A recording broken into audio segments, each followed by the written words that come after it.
సంవత్సరాల తరబడి ఎన్ని మందులు వాడినా మీ మోకాల నొప్పులు తగ్గట్లేదా? ప్రాణ పెయిన్ క్లినిక్ లో అత్యాధునిక చికిత్స. హలో ఎంఎన్ కశ్యప్ గారు. హలో నాగరాజ్ గారు. లైఫ్లో ప్రతి ఒక్కరికి తెలియకుండా ఒత్తిడి స్టార్ట్ అవుతుందండి. కొంతమంది నిరంతరంగా వర్క్ చేసేటప్పటికి కొంత విసుగు వస్తుంది. విసుగు వేరు, ఒత్తిడి వేరు. అబ్సల్యూట్లీ. కానీ ఒత్తిడికి గురైనటువంటి డాక్టర్సే ఇవాళ కొంతమంది రోగిగా మారుతున్నటువంటి పరిస్థితి కొన్ని ఆర్టికల్స్ చూస్తే మనకి తెలుస్తుంది. ఈవెన్ పేపర్స్లో చూసినా కూడా మనకు కనిపిస్తూ ఉంటాయి అవి. ఎలా సార్ ఒత్తిడిని హ్యాండిల్ చేయాలి అని అంటే ఏ విధంగా ఉండాలంటారు? అండ్ మన ఆలోచనలో ఒత్తిడిలోకి తీసుకువెళ్ళేటప్పుడు ఎలా క్రియేట్ అవుతాయి, ఎలా మనల్ని డిస్టర్బ్ చేస్తాయి, వాటిని ఓవర్కమ్ చేయాలి అని అంటే ప్రాసెస్ ఏంటి?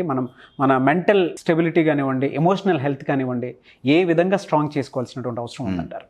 ఇప్పుడు ఇది WHO డిక్లేర్ చేసిందండి, స్ట్రెస్ ఈజ్ అన్ ఎపిడమిక్ అని. సో ఆరోగ్యశ్రీలో కూడా చేరిస్తే లేదండి, పెద్ద జబ్బు ఇది. వీటికి పెద్ద పెద్ద రోగాలకి ఇన్సూరెన్స్ ఉన్నట్టు స్ట్రెస్ కూడా వెరీ పవర్ఫుల్. లేదండి, ఇది చాలా పెద్ద జబ్బు. అంటే బయట కనిపించదు కానీ అనుభవించే వాళ్ళకే తెలుస్తుంది అది. జబ్బు అని నేను అన్ను. జబ్బు అనే పేరుతో చుట్ట నాకెందుకో ఇష్టం ఉండదు. మీరు ఒక మాట అన్నారు, డాక్టర్లే రోగులుగా మారుతున్నారు. అవును, కొంతమంది. ఆఫ్ కోర్స్ కొంతమంది, అందరిని వీఆర్ నాట్ జనరలైజింగ్ ఎనీవన్. అవును, we have seen doctors committing suicides because of stress also. Yes, this is the fact అండి. అయితే డాక్టర్ అయినా, కంపెనీలో మేనేజర్ అయినా, కంపెనీకి CEO అయినా, లేదా కంపెనీ ప్రెసిడెంట్ అయినా, మినిస్టర్ అయినా, ఎవరైనా, టీమ్ లీడర్ అయినా, యాక్టర్ అయినా, పొలిటీషియన్, ఎవరైనా, please understand, stress is related to human mind. డిగ్రీకి సంబంధం లేదు. అర్థమవుతుందా? అవును. They are great in their profession అండి.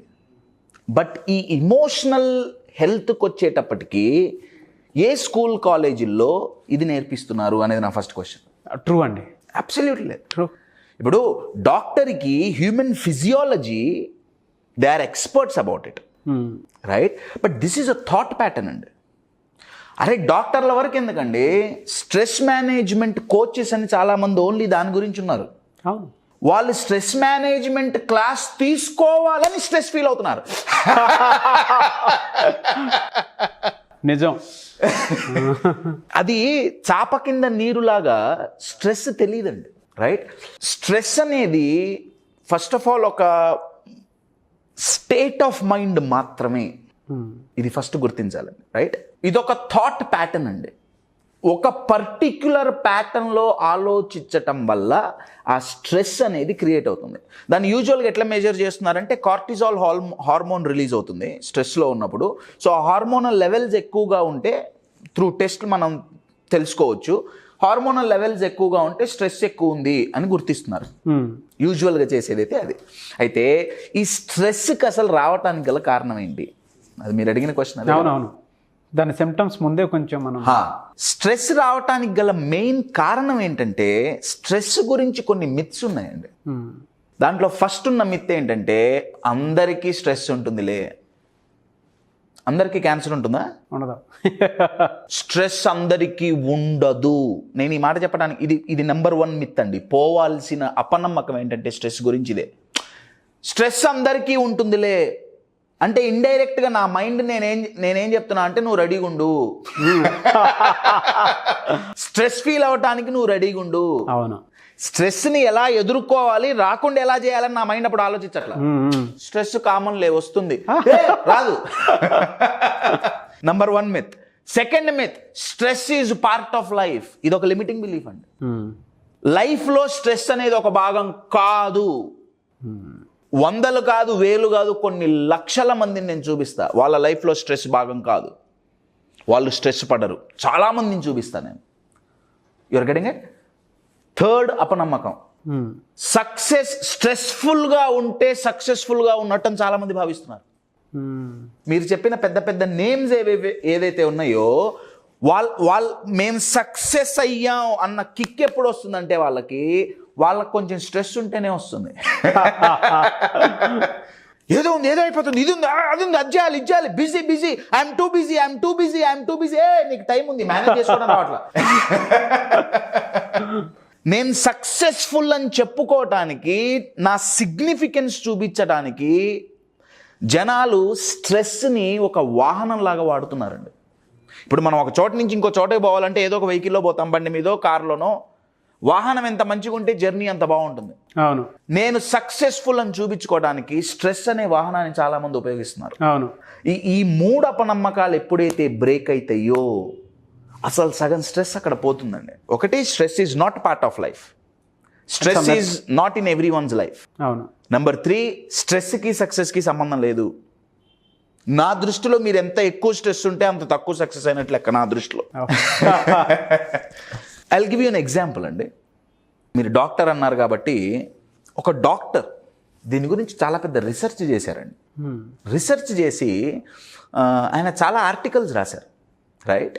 ఆయన రాసిన ఆర్టికల్లో స్ట్రెస్ గురించి ఎక్స్ప్లెయిన్ చేయడానికి ఆయన ఒక అద్భుతమైన స్టోరీ చెప్పారండి. ఏంటి సార్? ఒక ఫిక్షనల్ స్టోరీ వినండి. లాస్ట్లో స్ట్రెస్కి స్టోరీకి కనెక్షన్ ఏంటనేది అర్థమవుతుంది.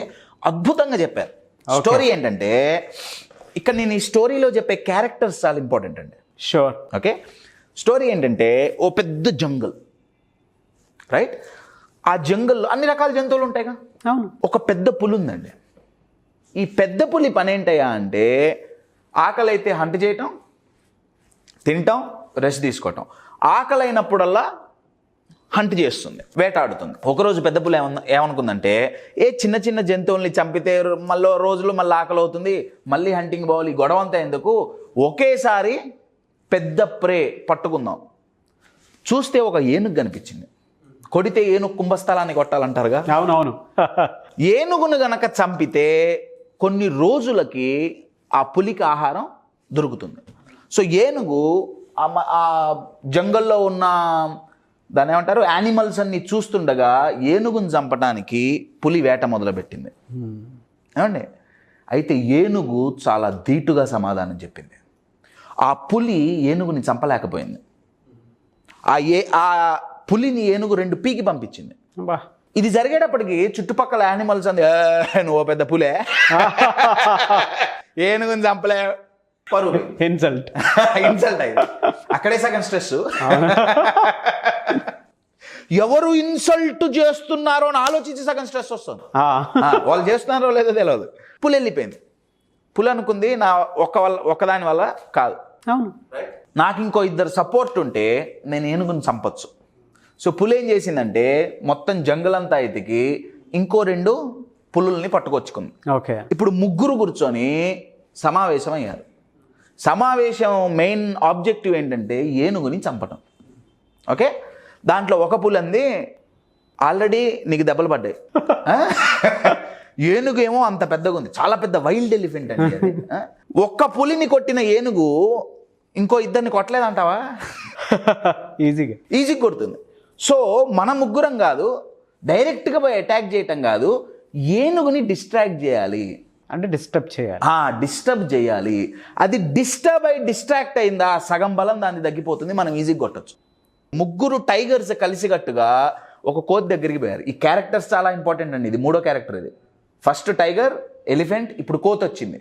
ఏమండి, స్టోరీ వింటుంటే స్ట్రెస్గా ఉందా ఏంటి? ఇంట్రెస్ట్ ఉంది సార్. స్ట్రెస్ క్యారెక్టర్లు గుర్తుపెట్టుకోవడానికి. సో ఈ ముగ్గురు టైగర్లు కోతి దగ్గరికి వెళ్ళారు. కోతికి ఏం చెప్పారంటే, మేము పొదల్లోంచి ఏనుగు మీద అటాక్ చేస్తాం. మేము అటాక్ చేసే ముందు కొన్ని నిమిషాల ముందు నీ పని ఏంటయ్యా అంటే ఏనుగుని డిస్ట్రాక్ట్ చేయటం. ఆ ఏనుగుకి ఇష్టమైన పండ్లు, నువ్వు అరటి పండ్లు పెడతావో ఇంకేం పెడతావో నీ ఇష్టం, రైట్? ఏనుగుకి ఇష్టమైన పదార్థం చూపించి డిస్ట్రాక్ట్ చెయ్యి. ఇది బాగా గుర్తుపెట్టుకోండి. ఏమండి, ఎవరు డిస్టర్బ్ చేయబోతున్నారు ఇప్పుడు? కోతి డిస్టర్బ్ చేయబోతుంది, మంకీ. ఓకే. ప్లాన్ రెడీ అయింది. ముగ్గురు టైగర్లు 3 వైపుల నుంచి అటాక్ చేస్తే ఏనుగు ఎక్కడో ఉంటుంది. ఆ అటాక్ చేసే ముందు మంకీ పోయి ఇష్టమైన పదార్థం చూపించి ఏనుగుని డిస్ట్రాక్ట్ చేసి డిస్టర్బ్ చేస్తుంది. సో ఏనుగు ఫోకస్ ఎటో ఉన్నప్పుడు ఈ 3 అటాక్ చేయాలి.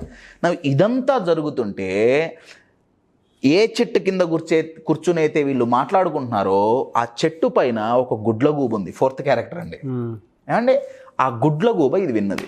అవులు అంటాం కదా, అవును అవును. ఆ గుడ్లగూబ ఏనుగు దగ్గరికి పోయి చెప్పింది, ఇది పరిస్థితి. ముగ్గురు వచ్చారు, ఇప్పుడు ఒక్కళ్ళు కాదు, ముగ్గురు ఉన్నారు. ఈ ముగ్గురుతో పాటు 3 టైగర్లకి ఒక కోతి తోడైంది. నీకు ఇష్టమైన పండ్లు చూపించి నేను డిస్ట్రాక్ట్ చేస్తుంది. ఇప్పుడు ఏనుగుకి స్ట్రెస్ వచ్చింది. హౌ ఏనుగు ఇప్పుడు ఏంటంటే నేను ఎట్ట బయటపడాలి. ఇక్కడ మీరు గమనిస్తే ఏనుగు పులిని చూసి భయపడుతుంది, పులి ఏనుగుల్ని చూసి భయపడుతున్నాయి. అర్థమవుతుందా? పులులు ఏమనుకున్నాయంటే వామ్మో మేము ఏనుగును కొట్టగలుగుతామో లేదో స్ట్రెస్, మా వల్ల అవుతుందో కాదో పులులు అనుకుంటున్నాయి. ఎవరిని చూసి భయపడుతున్నాయి? ఏనుగుని చూసి స్ట్రెస్ వచ్చింది. ఏనుగేమనుకుంటుంది? వామ్మో నా వల్ల అవుతుందో కాదో. స్ట్రెస్కి అతిపెద్ద కారణం ఏంటంటే నా వల్ల అవుతుందో కాదో అన్న ఒక భయం. నిజం చెప్పాలంటే అండి, ఇది బాగా గుర్తుపెట్టుకోండి. అచీవర్స్ భయానికి పెట్టుకున్న మారు పేరే స్ట్రెస్.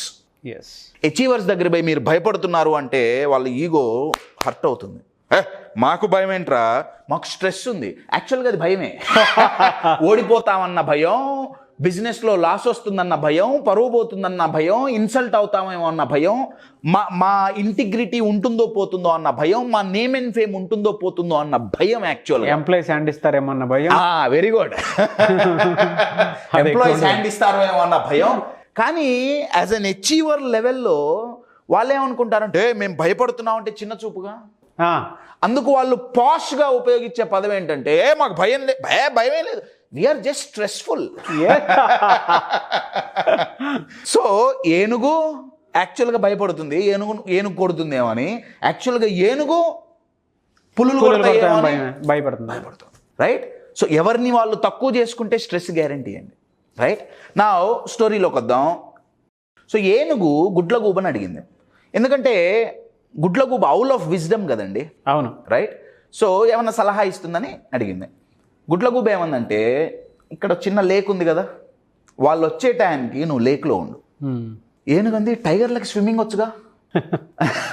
గుడ్లగూబ ఏమందంటే టైగర్లకి స్విమ్మింగ్ వచ్చు, కానీ వాళ్ళు నార్మల్ ల్యాండ్ మీద ఉన్నంత ఫాస్ట్గా నీళ్ళల్లో అటాక్ చేయలేరు.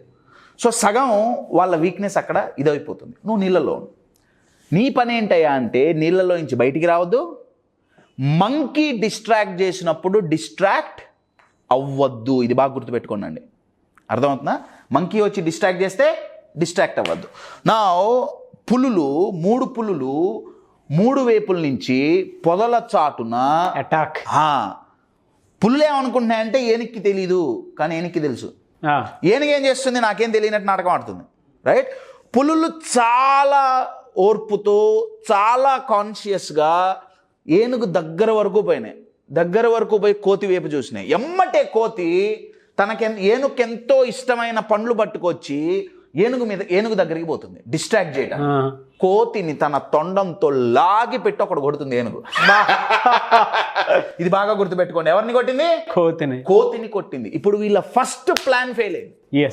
కోతిని కొట్టి అంతే కోపంగా ఇప్పుడు పులుల వైపు చూసింది. సీన్ రివర్స్ అయింది. ఇప్పుడు పులులు ముందుకు పోతే నువ్వు వెనక్కి పోతే, పులులు ఏమనుకున్నాయంటే ఏదైనా మేము పెద్ద పులులం, సగం మునిగినోడి అంతా మునిగినోడికి చలేంటి, ఉంటే ఉంది పోతే పోయింది. 3 వైపుల నుంచి అటాక్ చేసినాయి. ఫస్ట్ టైం ఒక పులి సింగిల్ పులి వచ్చి అటాక్ చేసినప్పుడు ఏనుగు తన తొండంతో ఎట్లయితే కొట్టి తరిమిందో ఈ 3 పులుల్ని కొట్టి తరిమేసింది. ఒక పులి వెనక నుంచి అటాక్ చేసింది, వెనక కాలుతో తన్నింది, ఎక్కడో పడిపోయింది. అట్లా 3 పులుల్ని బెదిరించి కొట్టేసి వెళ్ళిపోయింది. ఏనుగు సేవ్ అయింది, పులులకి ఏనుగు దొరకల. స్టోరీ ఇక్కడతో ఆగిపోతుంది.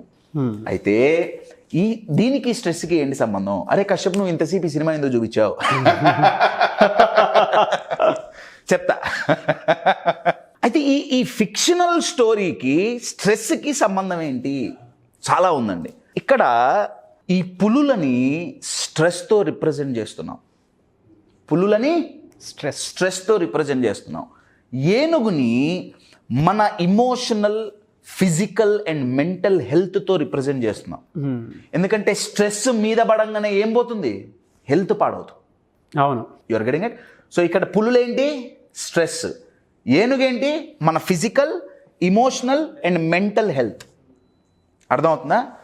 మంకీ ఏంటి, మైండ్ ఈజ్ అ మంకీ అంటే అందుకు Absolutely.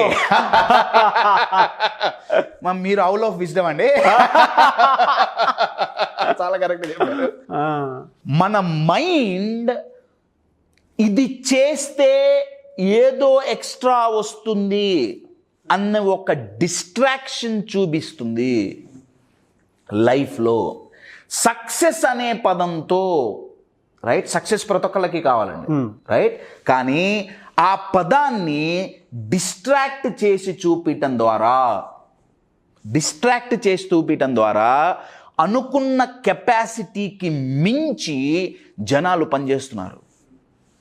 డాక్టర్ల విషయంలో అదే జరుగుతుంది. బా, ఫిక్షనల్ స్టోరీని బాగా చెప్పారు.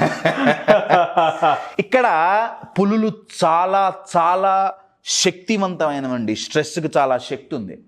అయితే ఏనుగు పులులని పారద్రోలటానికి గల కారణం, ఏనుగు తన స్ట్రెంగ్స్ను ఉపయోగించింది, తన తొండాన్ని ఉపయోగించింది, తన కాళ్ళను ఉపయోగించింది. స్ట్రెస్ ఎప్పుడు వస్తుందండి? క్లిష్ట పరిస్థితుల్లో. అవును, అంతా బాగున్నప్పుడు స్ట్రెస్ ఎందుకు ఉంటుంది? క్లిష్ట పరిస్థితులు వచ్చినప్పుడు ఎవరైతే తన స్ట్రెంగ్స్ మీద ఫోకస్ చేసి ప్రాబ్లమ్ని సాల్వ్ చేయాలనుకుంటారో వాళ్ళకి స్ట్రెస్ ఉండదు. ఫ్యాంటాస్టిక్. వాళ్ళకి స్ట్రెస్ ఉండదు. చాలా మంది ఆ స్ట్రెంగ్త్ మర్చిపోతారు, అదే టైంలో మర్చిపోతారు కాబట్టి సూసైడ్ దాకా వెళ్తారు. అవునండి, వాళ్ళు చాలా మర్చిపోవడానికి చాలా మందికి వాళ్ళు తెలియదే వాళ్ళ స్ట్రెంగ్త్ ఏంటో. వాళ్ళ మీద వాళ్ళకి నమ్మకం లేదే. నేను ఏ సిచ్యువేషన్ వచ్చినా హ్యాండిల్ చేయగలను. ఫస్ట్ పుల్ వచ్చింది, ఏనుగు హ్యాండిల్ చేసింది. 3 పులులు వచ్చినాయి, నేను హ్యాండిల్ చేయగలను, ఏనుగు హ్యాండిల్ చేయగలుగుతుంది. నేను ఎంత ఛాలెంజింగ్ సిచ్యువేషన్స్ వచ్చినా నేను హ్యాండిల్ చేయగలను అన్న ఒక నమ్మకం ఉందా, స్ట్రెస్ అనేది దరిదాపుల్లోకి రాదు. స్ట్రెంగ్స్ గుర్తుపెట్టుకోవాలంటే ముందు తెలవాలే. ఇప్పుడు మీరు నా దగ్గరకు వచ్చి నాకు నా బర్త్డే రోజు ఫర్ అన్ ఎగ్జాంపుల్ మీరు నాకు ఒక గిఫ్ట్ ఇచ్చారండి. మీరు నా క్లోజ్ ఫ్రెండ్, ఏమండి, మీరు నాకు గిఫ్ట్ ఇచ్చారు, నాతోనే ఉంటుంటారు మీరు, రైట్? 1 రోజు అయింది, 2 రోజులు అయింది, 3 రోజులు అయింది, 4 రోజులు అయింది, 5 రోజులు అయింది, 10 రోజులు అయింది, నేను ఆ గిఫ్ట్ను ఓపెన్ చేసి చూడట్లా. మీకు మండుతుందా, మండదా అండి? బాగా బాధ కలుగుతుందా, కలగదా? మామూలుగా కాదు. వీడికి ఎందుకు ఇచ్చానురా? నాకు మీరిచ్చిన గిఫ్ట్ నేను ఓపెన్ చేసి చెయ్యకపోతే, ఓపెన్ చేసి చూడకపోతే, యూజ్ చేయకపోతే గిఫ్ట్ ఇచ్చిన వాడికి ఎంతైతే బాధ కలుగుతుందో, ఈ లైఫ్ మనకి ఎన్నో స్ట్రెంగ్స్ ని గిఫ్ట్ గా ఇచ్చింది. ఓపెన్ చేసి చూస్తున్నావా? చూడట్లా. ఎందుకు? Powerful point bro. యా, ఎందుకు చూడట్లేదంటే ఫోకస్ అంతా పక్కోడి గిఫ్ట్ల మీద ఉందే. నీ దగ్గర ఏం గిఫ్ట్ ఉంది, నీ దగ్గర ఏం గిఫ్ట్ ఉంది, నీ దగ్గర ఏం గిఫ్ట్ ఉంది, అయ్యో వాళ్ళ దగ్గర అన్ని గిఫ్ట్లు ఉన్నాయి, అరే నీ దగ్గర కూడా గిఫ్ట్ ఉందిరా. బీరువాలో దాచిపెట్టుకున్నావు. ఆ గిఫ్ట్ కనుక ఒకసారి, ఆ గిఫ్ట్లే మన స్ట్రెంగ్స్ అండ్ మన బిలీవ్స్, మన ఐడెంటిటీ. మన హ్యూమన్ మైండ్కి అంత పవర్ ఉందండి. స్ట్రెస్ అనేది చాలా చిన్నది. హ్యూమన్ మైండ్ పవర్ ముందు స్ట్రెస్ పనికిరాదు. స్ట్రెస్ని తరిమి కొట్టగల శక్తి హ్యూమన్ మైండ్కు ఉంది. ఓన్లీ రీజన్ ఈజ్ ఎక్కడ దెబ్బతింటున్నామంటే ఆ మంకీ డిస్ట్రాక్షన్స్ ఉన్నాయి చూడండి, ఆ మైండ్ చూపించే డిస్ట్రాక్షన్స్కి లోన్ అవుతున్నాం. అవును. ఆ ఔల్ ఆఫ్ విజ్డమే మన బుద్ధి. ఎలా హ్యాండిల్ చేయాలని ముందే బుద్ధి గడ్డి తినింది అంటారు తెలుగులో. ఈ బుద్ధిని కరెక్ట్గా యూజ్ చేస్తే బుద్ధ అవ్వగలుగుతాం, లేకపోతే బుద్ధ అవ్వం, బుద్ధు అవుతాం. మీరు బుద్ధ అవ్వాలన్నా బుద్ధు అవ్వటానికైనా మధ్యలో ఎక్కడ ఆగుతుందయా అంటే మీ బుద్ధి మీద ఆధారపడి ఉంటుంది. ఆ బుద్ధి ఫస్ట్ చెప్పిన 3 అపనమ్మకాలని తీసేయాలి. ఫస్ట్ నేను 3 అపనమ్మకాలు చెప్పాను. 1, లైఫ్లో స్ట్రెస్ కామన్ కాదు. ఫస్ట్ అపనమ్మకం తీసేయండి. ఓకే. నంబర్ 2, ప్రతి ఒక్కళ్ళకి స్ట్రెస్ ఉంటుంది, కాదు, ఉండదు. నంబర్ 3, స్ట్రెస్కి సక్సెస్కి సంబంధం లేదు. ఈ 3 ఎప్పుడైతే పోతాయో ఈ నాలుగోది మంకీ డిస్ట్రాక్షన్స్. ఎప్పుడైతే మనం డిస్ట్రాక్ట్ కామో, స్ట్రెస్ అనే పెద్ద పులులు ఏనుగనే మనం ఫిజికల్, మెంటల్, ఇమోషనల్ హెల్త్ని అటాక్ చేయలేవు, చంపలేవు, ఏమీ చేయలేవు. ఎమోషనల్ డిస్టర్బెన్స్ అవ్వద్దు. అబ్సల్యూట్లీ. ఏది తీసుకోకూడదు ఇక్కడ. తీసుకోకూడదు. ఫ్రీగా ఉండాలి. ఏది తీసుకోకూడదు అంటే డిస్టర్బెన్స్ మన చేతుల్లో ఉన్నదేంటి అంతే. అది తీసుకుంటే, అది తీసుకోకపోతే సొల్యూషన్ రాదు. సో మన చేతుల్లో ఉన్నంత వరకు మనం తీసుకుంటాం. కాశ్యప్, నువ్వేమన్నా వేదాంతం చెప్తున్నావా? కాదండి, నేను న్యూరో సైన్స్ చెప్తున్నా. Stress is trying to control what you can't control అండి. ఎలా బ్రో? అదే స్ట్రెస్ అంటే. మన చేతిలో లేనిది మనం కంట్రోల్ చేయాలి, మనం చేంజ్ చేయాలి అని అహోరాత్రులు కష్టపడటం వల్ల వచ్చే రిజల్టే స్ట్రెస్. చాలామంది ఏమనుకుంటారంటే అన్నీ నా కంట్రోల్లోనే ఉన్నాయి, అందరినీ నేను చేంజ్ చేయగలను. చేంజ్ చెయ్యలేము. So in short my dear friends, in short stress అనేది ప్రతి ఒక్కళ్ళ లైఫ్లో ఉండదు. స్ట్రెస్ అనేది మనం ఎప్పుడైతే మన చేతిలో లేని దాన్ని కంట్రోల్ చేయటానికి ప్రయత్నిస్తామో, చేంజ్ చేయటానికి ప్రయత్నిస్తామో, మార్చటానికి ప్రయత్నిస్తామో, అప్పుడే స్ట్రెస్ అనేది వస్తుంది. నెంబర్ 1. నెంబర్ 2, మన లిమిట్ని మించి పుష్ చేసుకోవటం ద్వారా స్ట్రెస్ వస్తుంది. ఇది చాలా చాలా ఇంపార్టెంట్. స్ట్రెస్ అనేది చాలా పెద్ద టాపిక్ అండి. కెపాసిటీని మించి, మన లిమిట్ని మించి మనం పుష్ చేసుకోకూడదు. అక్కడే స్ట్రెస్ స్టార్ట్ అవుతుంది. So my dear friends, keep looking for 2 things. Number 1, మనల్ని డిస్ట్రాక్ట్ చేసే కోతులు. నెంబర్ 2, డిస్ట్రాక్ట్ అవ్వగానే పులులు ఆటోమేటిక్గా అటాక్ అవుతాయి. మీరు అనొచ్చు, కశ్యప్, అడవి అన్నాక పులు ఉంటుంది, లైఫ్ అన్నాక స్ట్రెస్ ఉంటుంది అనుకో. అట్లా అనుకోనే స్ట్రెస్లో బతుకుతున్నాం.